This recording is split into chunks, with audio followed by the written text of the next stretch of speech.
Shelly, Shelly,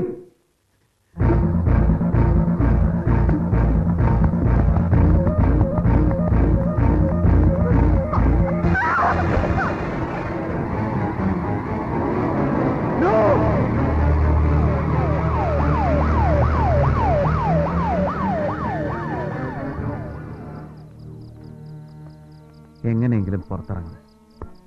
മേഘയെ കാണണം, സത്യം തുറന്നു പറയണം. അതായിരുന്നു എൻ്റെ ലക്ഷ്യം. അതിനുവേണ്ടി ഞാൻ ഒരുപാട് അവളെ തേടിയാലങ്ങ്, പക്ഷെ കണ്ടില്ല. പിന്നെ കേസ്, കോടതി, അമ്മാവൻ മന്ത്രിയായതിൻ്റെ സ്വാധീനം, അതൊന്നുകൊണ്ട് മാത്രമാണ് ഞാൻ ജാമ്യത്തിൽ പുറത്തിറങ്ങിയത്. എല്ലാറ്റിൽ നിന്നും ഒരു മോചനം, അതായിരുന്നു എനിക്ക് ആവശ്യം. അതിനുവേണ്ടിയാണ് ഞാൻ റോബിയോടൊപ്പം ചേർന്നത്. സത്യത്തിൽ അത് ഭാഗ്യമായി. മേഘയെ കണ്ടെത്താൻ കഴിഞ്ഞല്ലോ. സോറി എല്ലാവരോടും. തനിക്കിതൊക്കെ നേരത്തെ എന്നോട് തുറന്ന് പറഞ്ഞുകൂടായിരുന്നു? ഞാൻ അത്രക്ക് മനുഷ്യത്തില്ലാത്ത ആളെന്ന് കരുതിയോ? നാഴികയ്ക്ക് 40 വട്ടം കാൽക്കുലേറ്ററുമായി കണക്കൂട്ടി നടക്കുന്ന നിങ്ങളോട് ഞാനിതൊക്കെ എങ്ങനെ പറയും? കുറെ കണക്കൂട്ടലുകൾ മാത്രമാണ് ജീവിതം. ഞാൻ നടത്തുന്ന ഓരോ കൂട്ടലിന്റെയും കുറയ്ക്കലിന്റെയും പിന്നിൽ ഒരു വലിയ കുടുംബമുണ്ട്, ഒരുപാട് പ്രാരബ്ധങ്ങളുണ്ട്. ഞങ്ങൾക്കും അതൊക്കെ അറിയാവുന്നതുകൊണ്ടല്ലേ സാർ ശമ്പളം കിട്ടിയില്ലെങ്കിലും കൂടെ നിൽക്കുന്നത്. ബോബി, നമ്മളൊക്കെ ഭൂമിയിലും ആകാശത്തിലും യാതൊരു പിടിയില്ലാതെ പറന്നു നടക്കുന്നവരാ. കൈയൊന്ന് പഴച്ചു പോയാൽ എന്തൊക്കെ വന്നാലും തന്നോടൊപ്പം ഞാനുണ്ട്.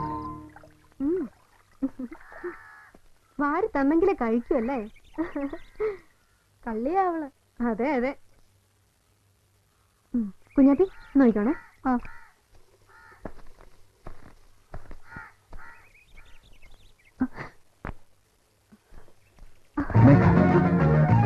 കയ്യിൽ വിട. ഇല്ല, വിടില്ല. എനിക്കറിയാം നീ മേഘയാണെന്ന്. അത് സമ്മതിക്കുന്നവരെ ഞാൻ വിടില്ല. നിങ്ങളുടെ തലയ്ക്ക് എന്തോ അസുഖമാണ്. കഴിക്കുന്നു വിടാൻ. മേഘ ഷെല്ലിയുടെ കൊലപാതകമായിട്ട് എനിക്ക്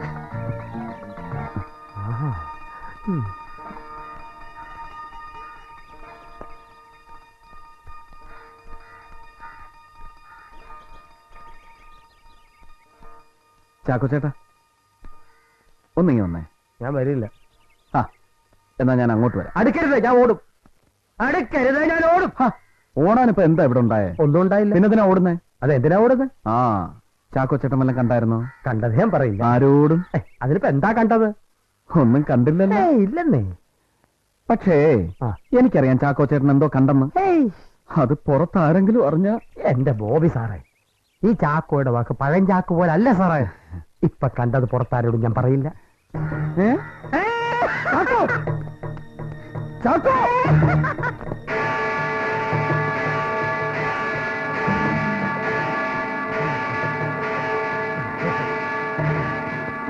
ചാക്കോ, ചാക്കോ വേണ്ട.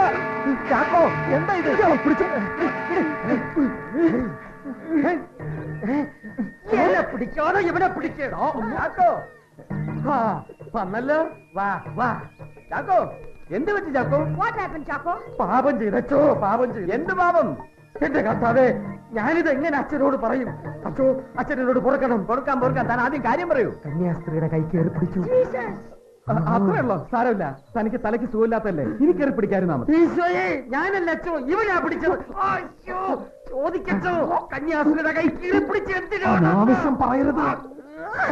ആവശ്യം അനാവശ്യമൊക്കെ പോലീസുകാർ തീരുമാനിക്കൂടാ. പ്രതി ഇവൻ ഓടുന്നതിന് മുമ്പ് പിടിച്ച് കെട്ടിയിട്ട് പോലീസിനെ വിളി. മദറെ, ഫാദറെ, പോലീസിനെ വിളിക്കേ.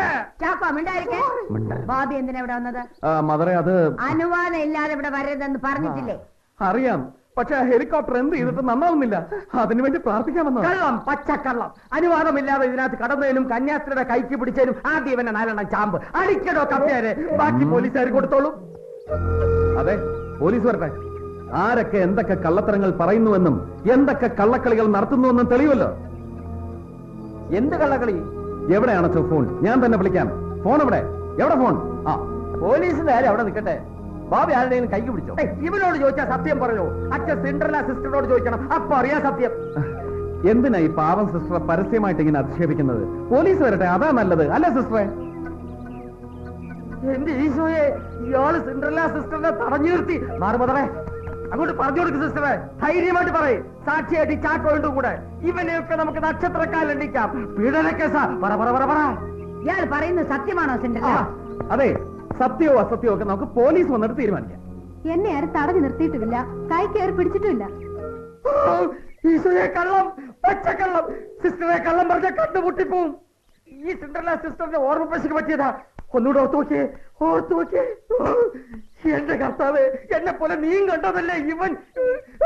സത്യം തെളിക്കാൻ നീ ഒന്ന് ഇറങ്ങി വന്ന് പറയും ഇവരോട്. ചാക്കോ, ചാക്കോ ഇനി വന്നേ. താൻ പറഞ്ഞത് മുഴുവൻ സത്യം, 100% സത്യം. തലയ്ക്ക് സുഖമില്ലാത്ത ആളല്ലേ, ഒരു ആശ്വാസം ആയിക്കോട്ടെ. ഇനി പ്രാർത്ഥിക്കാനായി ചാപ്പലിൽ കയറണമെങ്കിൽ പെർമിഷൻ വാങ്ങിക്കണം. ശരി മാം. ചാക്കോ, ഉറങ്ങാനുള്ള സമയമായി. ഞാൻ മരുന്ന് തരാം. വാ.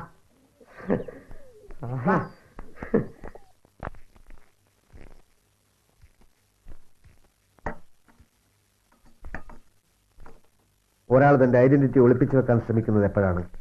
എന്തെങ്കിലും കുറ്റം ചെയ്യുമ്പോൾ, അതുമല്ലെങ്കിൽ സ്വന്തം ജീവന് തന്നെ അപകടം സംഭവിക്കും എന്ന് ഭയന്നിട്ട്. താൻ പറഞ്ഞത് സത്യമാണെങ്കിൽ മേഘ മാത്യു എന്ന് പറയുന്ന പെൺകുട്ടി അധികമാരും വന്നെത്താനിടയില്ലാത്ത ഈ ആളൊഴിഞ്ഞ സ്ഥലത്ത് മറ്റൊരാളായി കഴിയുകയാണ്. അങ്ങനെ ഇരിക്കുമ്പോൾ താൻ ചെന്ന് കൈക്ക് പിടിച്ചാൽ ഉടനെ അവരെല്ലാം തുറന്നു പറയുന്നു താൻ കരുതി. പിന്നെ ഞാൻ എന്ത് ചെയ്യണമായിരുന്നു? സാർ, മഠത്തിലെ ആൾക്കാർ അറിഞ്ഞുകൊണ്ടുള്ള ഒരു ആൾമാറാട്ടമാണിതെന്ന് തോന്നുന്നുണ്ടോ? അതറിയില്ലല്ലോ. അതറിയില്ലെങ്കിൽ മഠത്തിൽ വെച്ച് അവരെ കാണാൻ ശ്രമിച്ചത് തീരെ ബുദ്ധിയായില്ല. പള്ളിക്കാരറിയാതെയാണ് ഈ കന്യാസ്ത്രീ വേഷം കെട്ടിയതെങ്കിൽ പള്ളിക്കാർ അറിഞ്ഞുകൊണ്ട് കന്യാസ്ത്രീ വേഷം കെട്ട ഒരു നാടക കമ്പനി ഒന്നല്ലല്ലോ. ബോബി സാറ് കൈ കയറി പിടിച്ചില്ല എന്നവർ പറയാൻ കാരണം എന്താ? അത് തീർച്ചയായിട്ടും പോലീസിനെ ഭയന്നിട്ടാണ്. യഥാർത്ഥത്തിൽ അവർ കന്യാസ്ത്രീ ആണെങ്കിൽ പോലീസിനെ ഭയപ്പെടേണ്ട കാര്യമില്ലല്ലോ. യഥാർത്ഥത്തിൽ അവർ കന്യാസ്ത്രീ അല്ലെന്ന് എനിക്കറിയാലോ. എങ്കിൽ സാറെന്നെടുത്ത ഫോട്ടോ കാണിച്ച് നമുക്ക് ബ്ലാക്ക് മെയിൽ ചെയ്താലോ? ബ്ലാക്ക് മെയിലിംഗ് ഒന്നുമല്ല എന്റെ ഉദ്ദേശം. മറ്റാരും അറിയാതെ സത്യം പറഞ്ഞ അവളെ ബോധ്യപ്പെടുത്താൻ. ബിഷപ്പ് തിരുമേനിയുടെ പെങ്ങളുടെ മകളാണ് സിസ്റ്റർ സിൻഡ്രല്ല എന്നല്ലേ പറഞ്ഞത്? അതുകൊണ്ട് എന്താ? അതുകൊണ്ട് പലതുമുണ്ട്. അതൊരു കള്ളമാണെങ്കിൽ നമുക്കൊരു വഴി തുറന്നു കിട്ടാതിരിക്കില്ല.